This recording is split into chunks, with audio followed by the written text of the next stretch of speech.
Thank you for those voices. Thank you, everyone, for being flexible this evening as we are experiencing some inclement weather. So we were able to pivot this evening to help ensure that everyone could be as safe as possible this evening as we conduct our board business. So thank you all for being here. And this is Board Chair Ronald McFadden. And I would like to welcome you all to the January 9th public board meeting of the Baltimore City Board of School Commissioners. If you have not done so already, please mute your phone or your device. Anyone who does not mute their device may be muted by the call moderator or removed from the call. Additionally, if you are not a board member, a commissioner, or the CEO and her staff, please turn your video off. I will now read a roll call of the board to identify who is on the call. As we are virtual this evening, board members, commissioners, please identify yourself first before speaking for the record.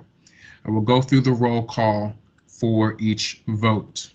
Vice Chair Roberts. Vice Chair Roberts, present. Thank you. Commissioner Coy. Commissioner Coy, present. Thank you. Commissioner Esposito. Commissioner Esposito, present. Thank you. Commissioner Kenyatta Bay. Commissioner Kenyatta Bay, present. Thank you. Commissioner Lawson. Commissioner Lawson, present. Thank you. Commissioner Muhammad. Commissioner Muhammad, present. Thank you. Commissioner Reed. Commissioner Reed, present. Thank you. Commissioner Sally. Commissioner Sally, present. Good evening, Commissioner Sally. Commissioner Slater Harrington. Commissioner Slater Harrington, present. And I am present. The full board is present this evening. Thank you all for being here. Is there a motion to reopen the meeting? So moved, Reed. Thank you, Commissioner Reed. Is there a second? Second, Yeah. Kenyatta Bay. Thank you, Commissioner Kenyatta Bay. All in favor, Vice Chair Roberts, Yes. Commissioner Coy, Yes. Commissioner Esposito.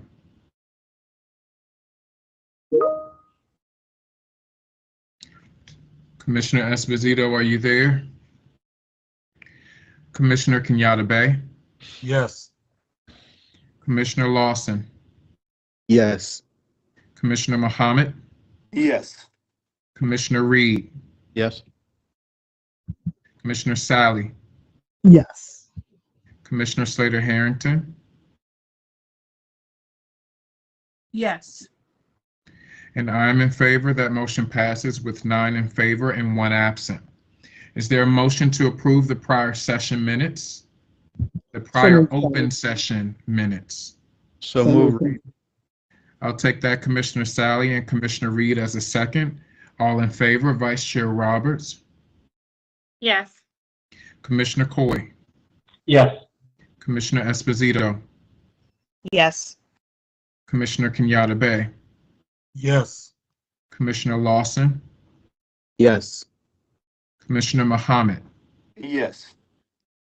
Commissioner Reed, Yes. Commissioner Sally, Yes. Commissioner Slater Harrington. Yes. I am also in favor. That motion passes unanimously. Is there a motion to approve the closed session summaries? So move. Robert. Second, Reed. Thank you, Vice Chair. Thank you for the second. Commissioner Reed, all in favor. Vice Chair Roberts, Yes. Commissioner Coy, Yes. Commissioner Esposito, Yes. Commissioner Kenyatta Bay, Yes. Commissioner Lawson, Yes. Commissioner Muhammad, Yes. Commissioner Reed, Yes. Commissioner Sally, Yes. Commissioner Slater Harrington. Yes. Thank you. And I am in favor. That motion passes unanimously. Thank you all for that.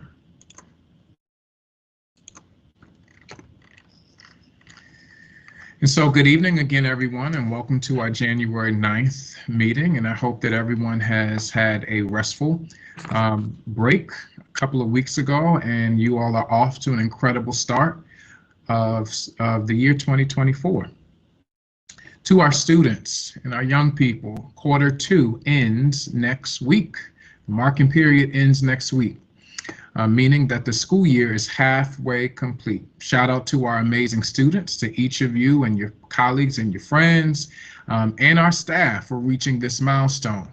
You all have done amazing things in such a short amount of time, from winning athletic championships, creating innovative programs, participating in exciting academic opportunities, being recognized nationally for our talent, and being artists and earning prestigious recognitions. We are extremely proud of your hard work, young people.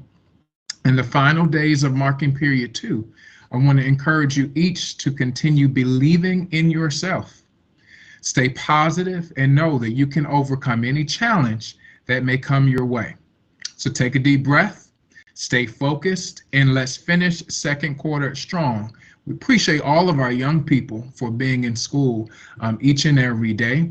And certainly we are striving for over 90% attendance, close to 95, if not 100% attendance, school attendance. So please make sure, young people, that you are doing your absolute best to be present in school and on time.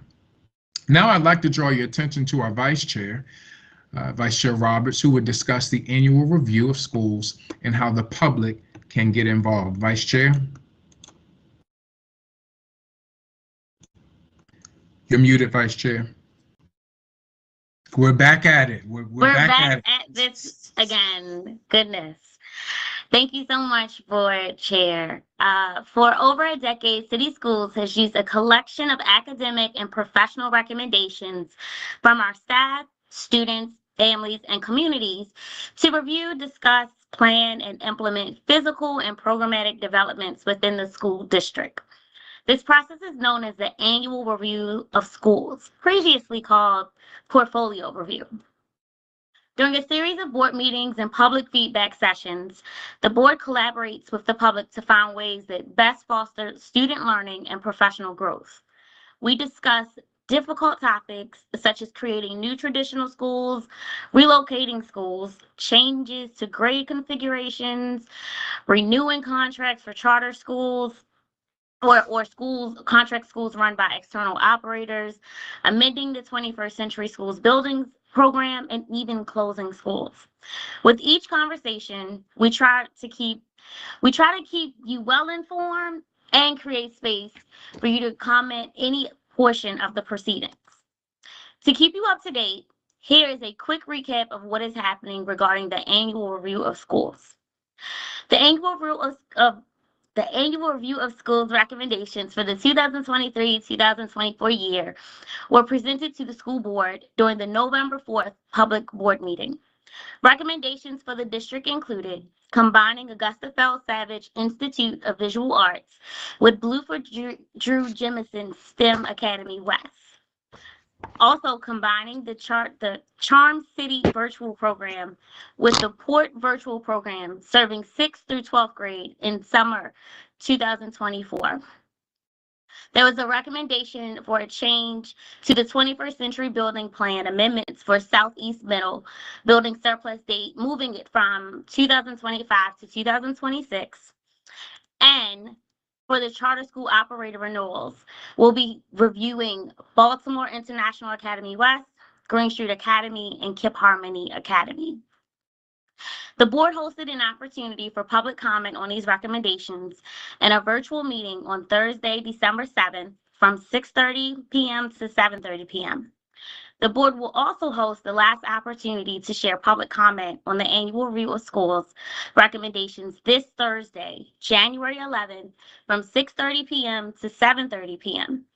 The meeting is virtual, and more details on the meeting can be found on the City Schools website. The official board vote for the annual review of schools is January 23rd.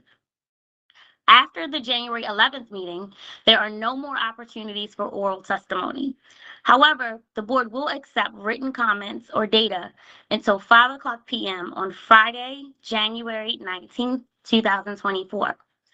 Written comment should include full identification of the sender and should be emailed to portfoliorecommendations@bcps.k12.md.us or directed to the Baltimore City Board of School Commissioners at 200 East North Avenue, room 406, Baltimore, Maryland, 21202. I highly encourage you to attend Thursday's meeting or send in your public comment. Your feedback directly affects each commissioner's vote. Thank you. I will now turn it back over to Chair McFadden. Thank you, Vice Chair Roberts. In addition to your feedback, members of our communities and members of the public, on the annual review of schools, public feedback sessions for the district's 2024-25, we call this FY25 now, school budget, will be announced soon. As you know, city schools will host a series of opportunities for parents and staff to learn more about the district's school budget and open the floor for any of you to share your thoughts on how we spend money for students, how we allocate resources for student wholeness, literacy, leadership, equity, and district office structure. It is important that we have an open dialogue with our students. I know many of our board members here, all of our board members, all commissioners have adopted networks and have been active in those networks, but we encourage open dialogue with all of our students, family, staff, and the community, the various communities that make up Baltimore City before our budget is finalized. Your feedback directly affects the direction the budget will take. As a reminder, next school year, the district will not receive ESSER federal funding that was provided to us due to the pandemic, the COVID-19 pandemic. A smaller budget means fewer splurges and even budget cuts. We need you to help us prioritize funds in areas that directly support you, our students, and our families. I highly encourage each of you to visit the City Schools website for details about the budget reset and stay tuned for more details on the school budget feedback sessions. If you haven't already heard from your school leaders, please reach out to your school leaders as well. Last month, the board participated in two pretty significant events. One, the Arts Education Town Hall and the cross-country elementary middle school ribbon cutting. We're so excited about that. We know that students just entered that new space, I believe, last week. Everything is rocking and rolling, and we're certainly excited to be able to have our young people in that 21st century building that they deserve. Both events directly impact the board's work as they focus on upkeeping school buildings and increasing the amount of quality educational programming. Commissioner Kenyatta Bey attended that Arts Education Town Hall last month, and I want to give Commissioner Bey the floor to speak more about the event and share some takeaways. Commissioner Kenyatta Bey. Thank you, Board Chair. The Arts Education Town Hall was held on December 13th from 6 p.m. to 7:30 p.m. at Baltimore Unity Hall. Forgive me. Thank you. At Baltimore Unity Hall. Educators, parents, students, and community members were all invited to hear testimonies from City Schools alum and enjoy special performances by the Mount Royal Elementary Middle School Choir and Baltimore Leadership School for Young Women dance team. Most importantly, the event focused on what access to quality arts education can look like across the district, with the latest updates on Baltimore City's Fine Arts Strategic Plan. The Baltimore City Fine Arts Strategic Plan was adopted in 2018 to increase the district's access to music, visual art, theater, dance, and media arts instruction while nurturing each student's unique gift of talent and creativity. This plan has 5 goals. Number 1, implement the arts as a core subject in compliance with COMAR for fine arts. Number 2, ensure consistency in arts curriculum, instruction, and assessment, alignment with MSDE fine arts standards. Number 3, support student learning in and through the arts by integrating the arts across the curriculum. Number 4, ensure access to student experiences, support quality arts through in and out of school partnerships. And 5, establish an administrative structure to initiate, coordinate, and execute system-wide arts initiatives, professional development, and curriculum. During my experience at the town hall, I was greatly moved by the intensity of those people that were there to participate. The people recognize the arts as a vital part in the education of our young people, in that it teaches the skills of collaboration. It deals with cross-curricular thought processing. And in this world, in this age, the skills of innovation are greatly sought after by businesses everywhere. But for more information on the Baltimore City Fine Arts Strategic Plan, please visit the Arts Everyday website. Thank you, and I'll turn it back over to our board chair. Thank you very much for that, Commissioner Kenyatta Bey, and thank you for attending that event and for giving that information. Commissioner Lawson, can you talk to us a little bit about Cross Country Elementary School, that ribbon cutting that we attended together? But I'd like to hear your thoughts around that ribbon cutting event.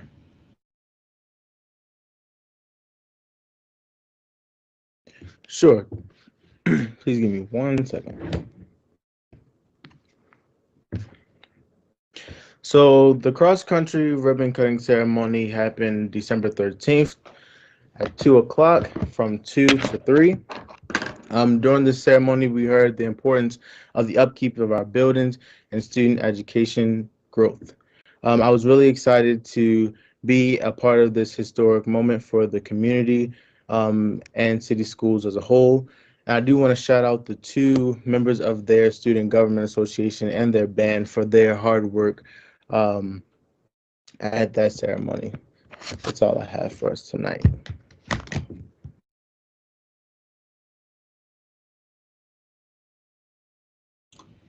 Thank you very much, Commissioner Lawson. Is there a motion to approve the personnel, employment, and payroll agenda? So moved, Kenyatta Bey. Thank you, Commissioner Kenyatta Bey. Is there a second? Second, Robert. Thank you, Commissioner Roberts. All in favor? Vice Chair Roberts? Yes. Commissioner Coy? Yes. Commissioner Esposito? Yes. Commissioner Kenyatta Bey? Yes. Commissioner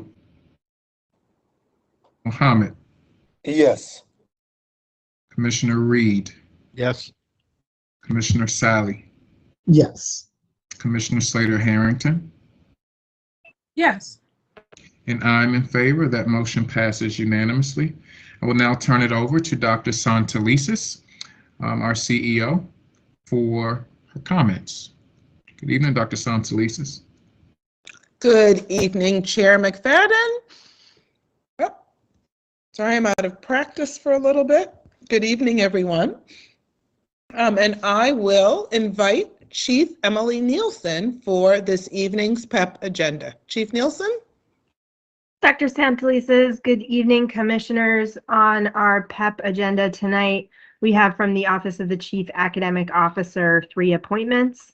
Recommended that Blair Meek, currently acting assistant principal and instructional coach at Seed Public Charter High School, be appointed Educational Specialist 2, MTSS, effective January 29th, 2024. Recommended that Erica Levy, currently psychologist, itinerant special ed staff, be appointed Educational Specialist 2, Low Incidence Supports, effective January 10th, 2024. and recommended that John Herron, currently Educational Associate 12-month itinerant special education staff, be appointed Educational Specialist 2 Low Incidence Supports effective January 10th, 2024. Congratulations to everyone on tonight's PAP. Yes, congratulations, everyone, and thank you so much, Chief Nielsen. So, as a way of getting started, next week marks the launch of the annual United Way City Schools fundraising campaign, which really is a great way to help families in need in Central Maryland. I am pleased to welcome Michelle Martin of United Way and our very own Dr. Andrea Bowden, our City Schools co-chair for the fundraising drive this year. And I will turn it over to the two of them. Welcome. Good evening, board. Good evening, Dr. Santelises, and Happy New Year. We're going to share the campaign results, and then we're going to look forward to this year. Next slide. Our team last year, and I'm happy to say this year, is given on this slide. We have Dr. Santelises, who does work with United Way and has for a number of years as a board member. Jim Brennan, I want to do a definite shout out to him. He keeps things running in central office. He is the point person for getting information from our payroll to United Way for involving people in central office and the schools. Jim is an absolute essential. With me are David Verdi, principal of Achievement Academy, and Mavis Jackson, principal of Digital Harbor, both longtime supporters of United Way. A little later, we'll be hearing from Michelle Martin, who is the senior representative and is our representative and our direct link to United Way. Next slide. Well, we have some very, very good news.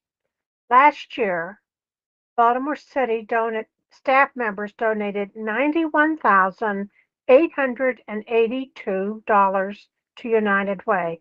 This is over $10,000 over our goal.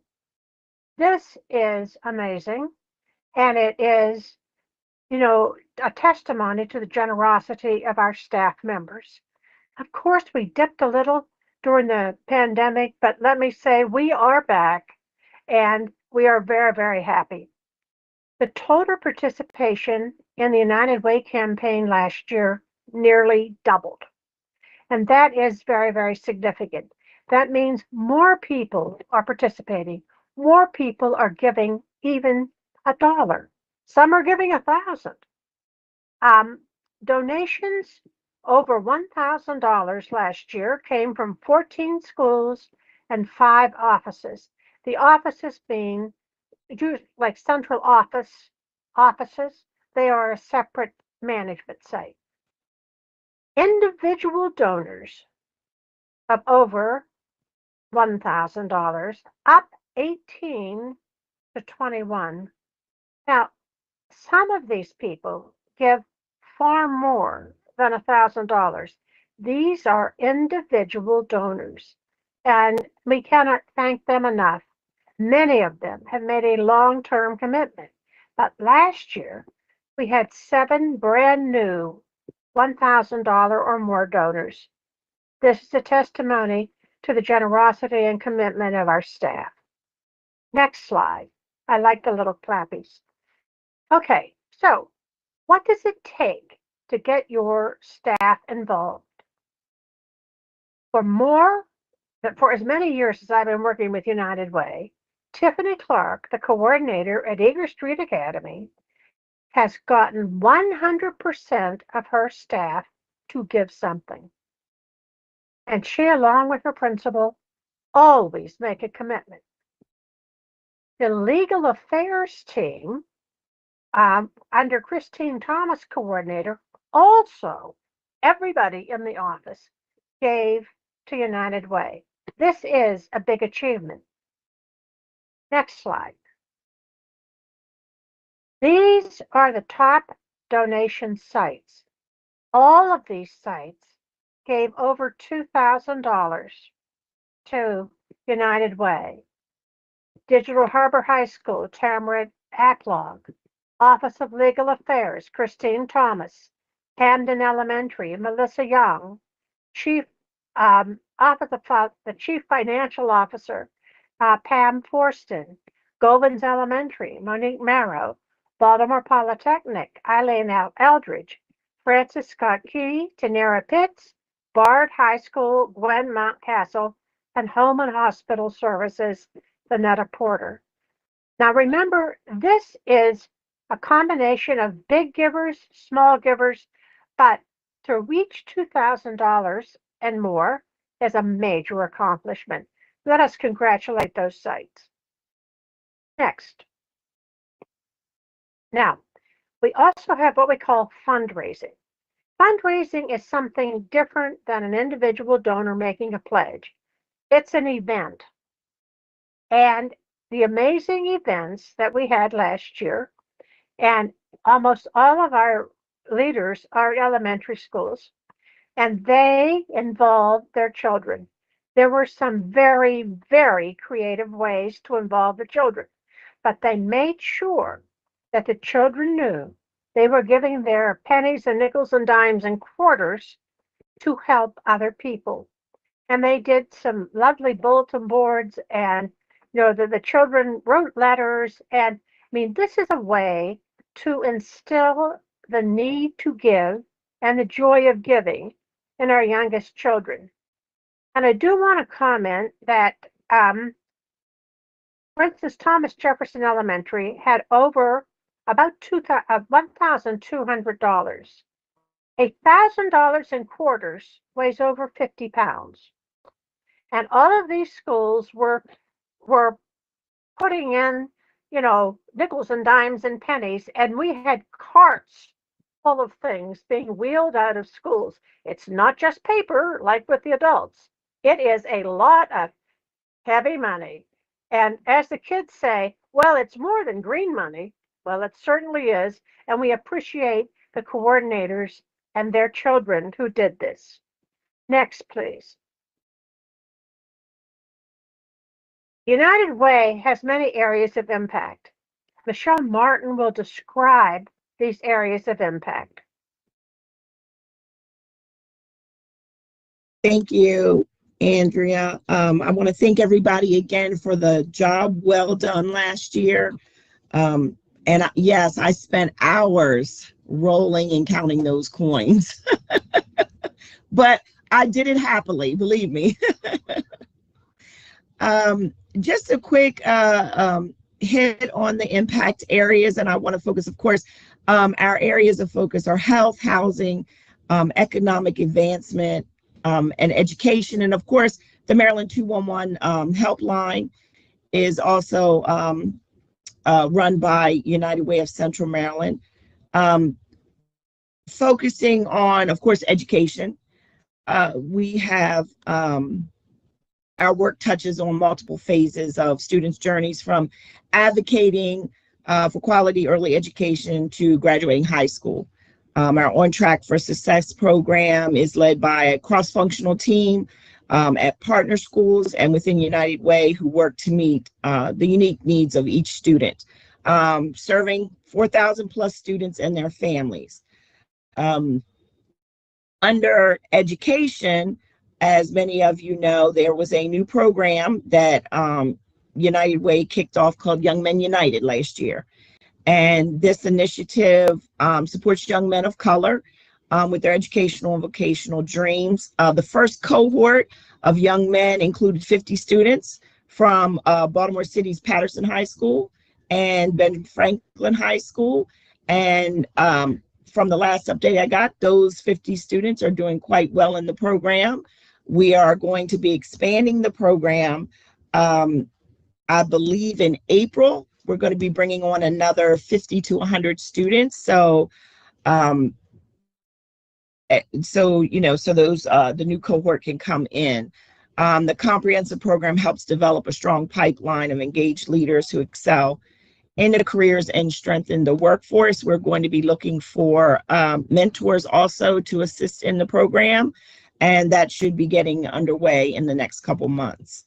Also, we have the neighborhood zones, and in the Poppleton, Brooklyn areas, we have priorities are determined by the community. For the community focused on multi-generational support, we provide social, economic, and educational advancement. The offerings at these sites include on-site family centers, housing and employment assistance, dropout prevention programs, and mental health services. Thank you, Michelle, and we look forward to working with these programs in the coming year. So, our new campaign will run from January 15th to April 8th. Donations will be solicited from all staff members through their office or school by their coordinator. This is very decentralized, and the coordinators make a big difference. Staff members will be encouraged to give online through payroll deduction or credit card. Again, we will have these unique fundraisers in schools and offices. Our goal for the coming year is $95,000. This year, almost all of the solicitation will be online. No longer, big books that people go through. The coordinators will be provided information, and then they will push it out to the members of their staff. So, again, we want to thank all the staff members of Baltimore City Schools for their contributions, and we look forward to another successful year in partnership with United Way of Central Maryland. Thank you. Thank you. Thank you both, and really big shout out also to Dr. Bowden in particular, just because I remember asking her to be our Baltimore City Schools point person, lead on this a number of years ago, and to see her still doing this, working with Michelle. I just want to thank both of you for your work and lift, particularly Dr. Bowden. And then I just want to thank all of Team City Schools. The fact that we are mobilizing the way that we are for the community whose children that we teach, it is wonderful to now see Team City Schools giving back at such a high level. So shout out to them, and let's go get them again this year, folks. Thank you. Thank you, Dr. Santelises. Next, I really want to highlight another important indicator of the progress that our schools and our students are making. Each year, the Maryland State Department of Education issues a report card, including a star rating for every school in the state. Schools earn 1 to 5 stars annually based on critical academic, college readiness, and attendance measures. Coming back from the pandemic, it was particularly challenging in a number of these areas, but last month, MSDE released the 2023 Maryland report cards, and I am thrilled to announce that Baltimore City Schools outpaced the rest of the state in the number of improved schools from the previous year. In fact, our district has more improved schools by both number and percentage than any other school system in the state. This is a major accomplishment. It is credit to our school leaders, school teams, teachers, parents, students themselves, and just all of the support team members. This is a Team City Schools achievement. We know we're not fully where we want to be, but we are seeing the trajectory of growth. So it is now my pleasure to virtually introduce Chief Teresa Jones, Chief Achievement and Accountability Officer, who will review the highlights of the 2023 report. Thank you, Chief Jones. And thank you, Dr. Santelises. So it is indeed my pleasure to be with members of the board this evening and members of the public to provide a little bit more insight in terms of this most recent report card release. So Mr. Kennedy is going to drive the slides for me, and we'll go ahead and get started. So first, just by way of overview, the Maryland School Report Cards are a great way to get insight into how schools are performing across the state. Each report card includes information about a variety of different measures. We'll do a quick overview of those measures momentarily. And that resource provides useful information for school communities and the broader community to understand how schools are performing, as well as to engage in dialogue around what does it mean to continue to keep strong schools strong and to improve those that have areas of opportunity. Next slide, please. So when it comes to the report cards themselves, again, as Dr. Santelises indicated, schools are assigned a rating from 1 to 5 stars. This slide gives a little bit of an overview around how those stars are assigned. Over to the far right, you'll see that this is based on a percentage of points. So based on the characteristics of a particular school and the data that are used for report card ratings, essentially we take a look at the number of points earned divided by the number of points that they are eligible for to determine the percentage of points that will reflect their star rating. So that is the scale that is represented on the far right. Over to the left, you'll see that broadly speaking, the points are assigned into 2 major categories: the academic, which is worth up to 65 points, and then the school quality and student success measures, which account for 35 points.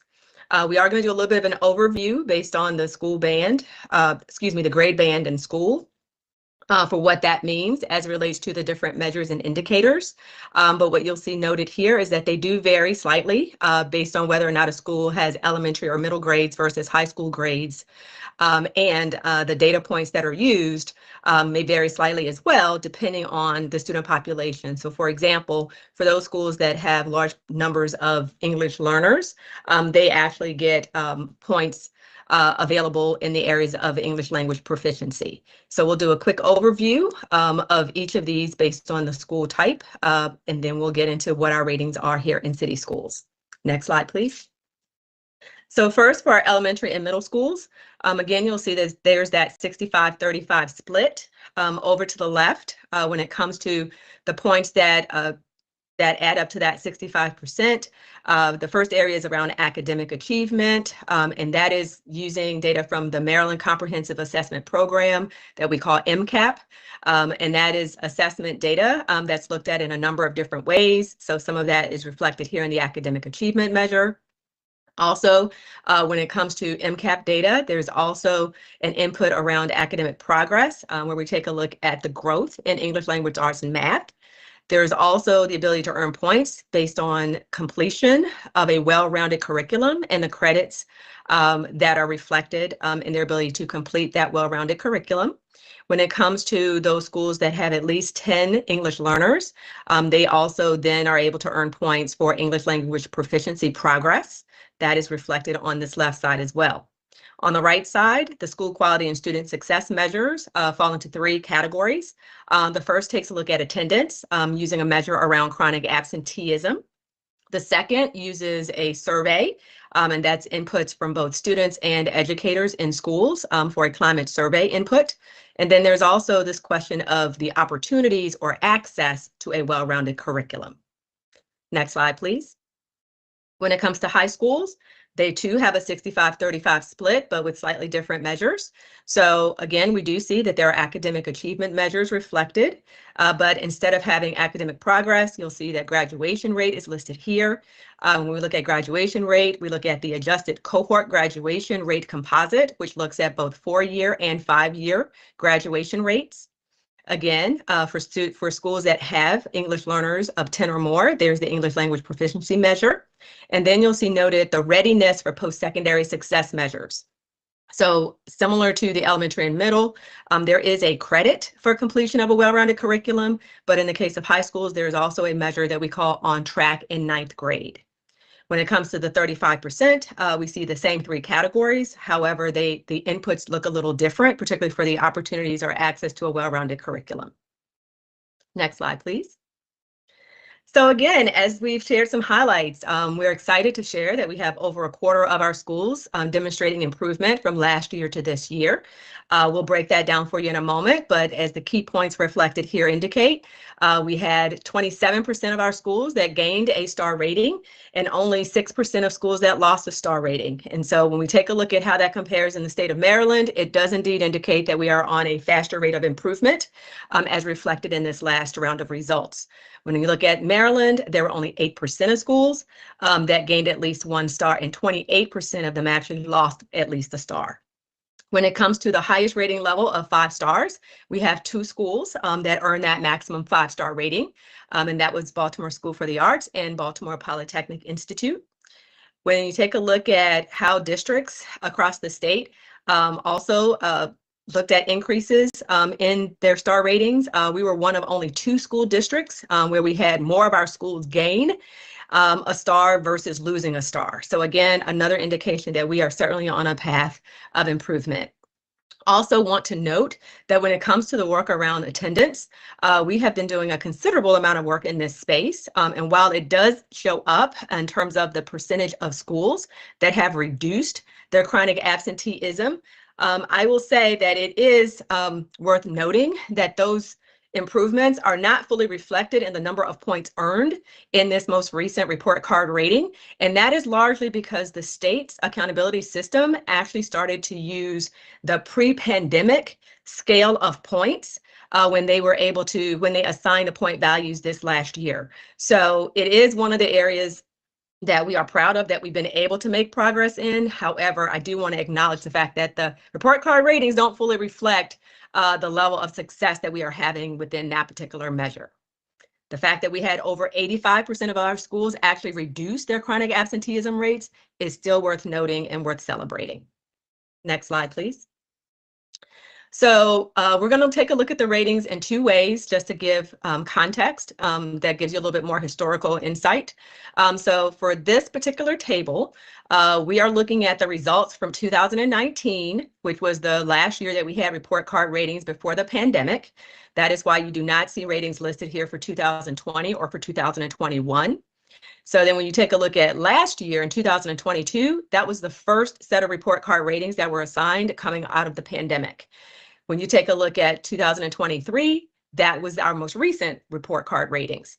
So the first thing to note is when we take a look at that 1-star rated category, that last year, when we took a look at the first set of ratings post-pandemic, we were up a lot in terms of the schools that were in that 1-star rated category. We had 29 of them. However, 2023, we're showing improvement. We're not quite back to the 12 we were before. We have decreased by half. So going from 29 to 15 in a single year is noteworthy. And that also means that we now only have 10% of our schools in a 1-star rated category. So we do want to be able to celebrate that. In addition to that, you'll see that the higher star rating categories of 3, 4, and 5, we're continuing to make ground. So we are now up 10 percentage points versus last year.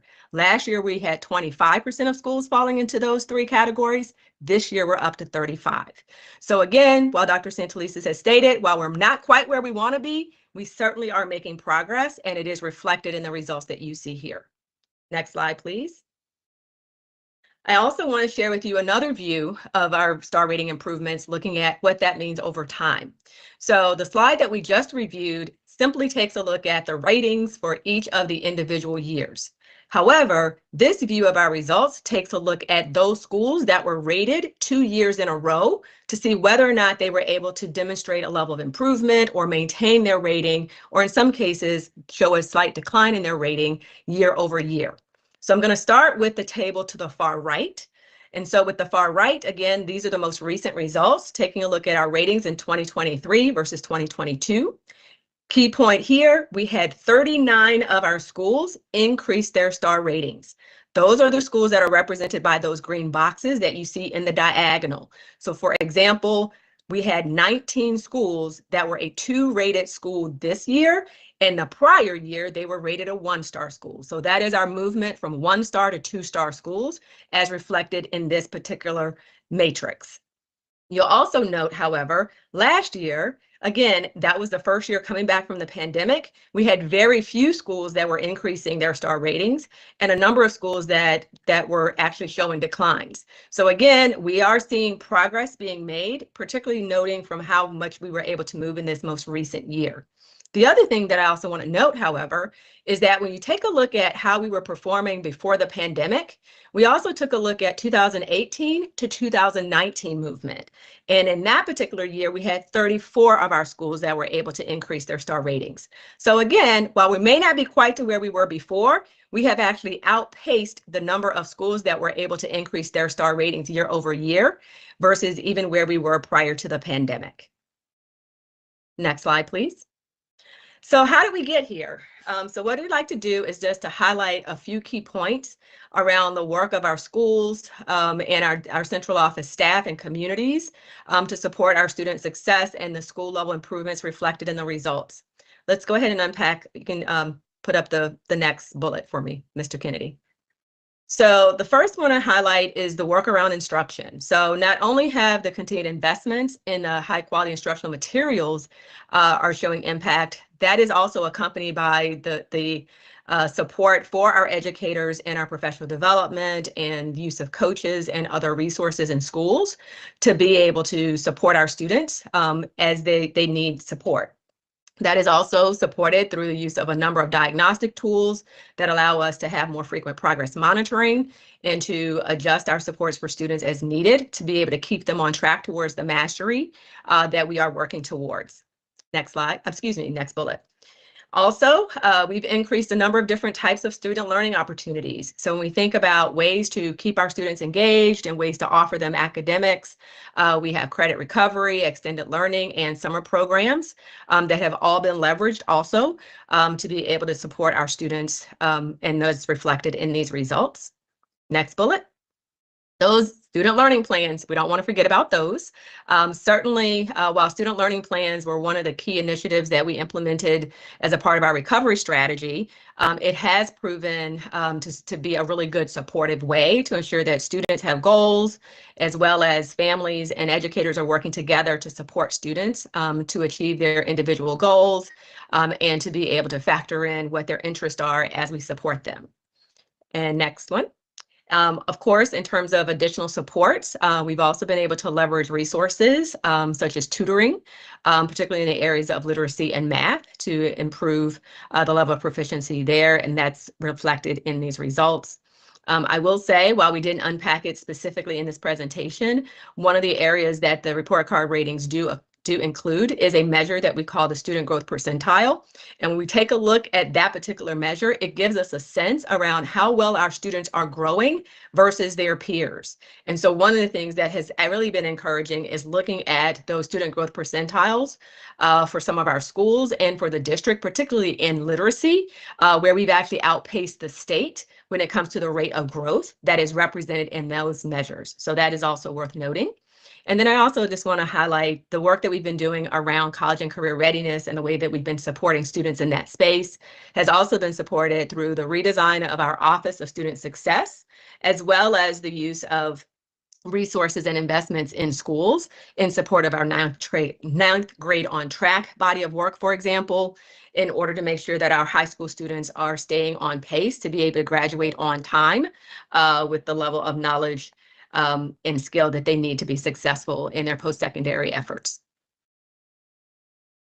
Last but not least, just want to acknowledge that there is more information available versus tonight's presentation. First, we do have information on our website. So there's a hyperlink here that will take you to information about our results and insights around how we got here. And then also on the state's Maryland Report Card website, there are a number of resources available there. So not only can you access the report card itself for each of the schools, there are also resources that help you dig more deeply into what each of the measures mean and how those are used to calculate these ratings. If you're so inclined to dig deeper, that information is also readily available.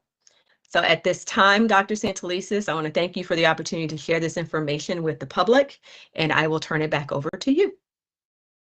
Thank you very much, Chief Jones. And again, a big thank you for our school leaders, teachers, district staff I do think that, again, this is not the final destination, but the rate of growth means that we are on the right path. We're increasing our pace of improvement. And it does mean that our team, city schools, parents, families really are working hard. So thanks to everybody. And I do want to give a congratulations to Principal Sawyer, his staff, and the students of Baltimore Polytechnic Institute on joining Baltimore School for the Arts and achieving a 5-star rating on the state's school performance rating system. Congratulations.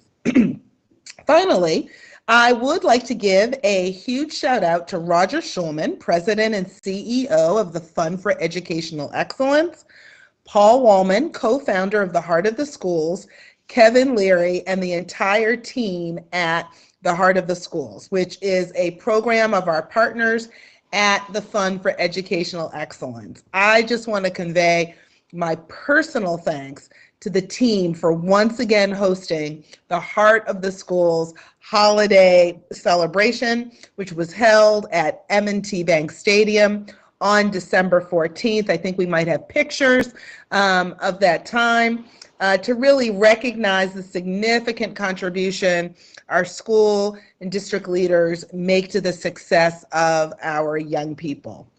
The principalship is unquestionably, and this is throughout research as well as throughout everyday practice, is unquestionably one of the most demanding and rewarding jobs in education.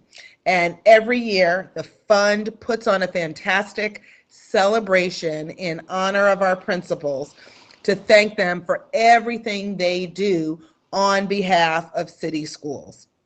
And it really is a great time.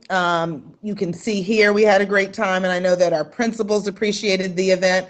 Everybody's shoulders went down. You can see the dancing, the line dancing, and everybody got to show their stuff while we also got to eat at the same time. So just want to say thank you for that.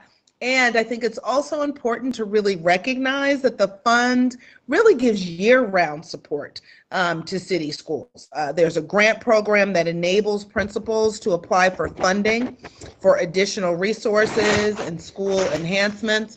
Over the past number of years, the Heart of the Schools has supported over 200 projects in schools across the district through the Heart of the School Fund. Examples of funded activities include field trips, professional development for teachers and staff, technology for classrooms, and school beautification projects.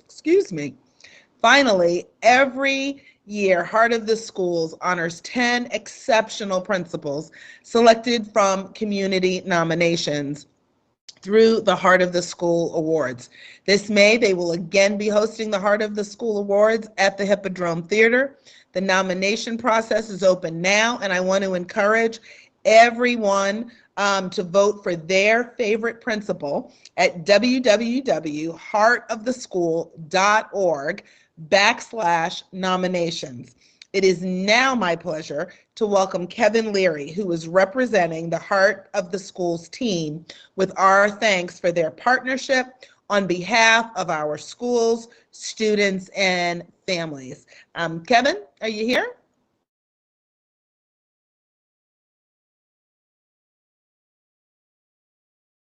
Okay. Oh, there's Roger. Look at that. We have the president and CEO here tonight, along with Kevin Leary. There they are. So we just want to say thank you to you all, but I want you to have have time for words. But just the fund is really the organization I consider one of my right hands. You all are always there for us. You're there, most importantly, I think, for our school leaders in our schools, and it shows just in the longevity of your work and how you do the work. So thank you both. Well, thanks to you, and definitely just want to share our appreciation for your kind words, and just to reiterate that it's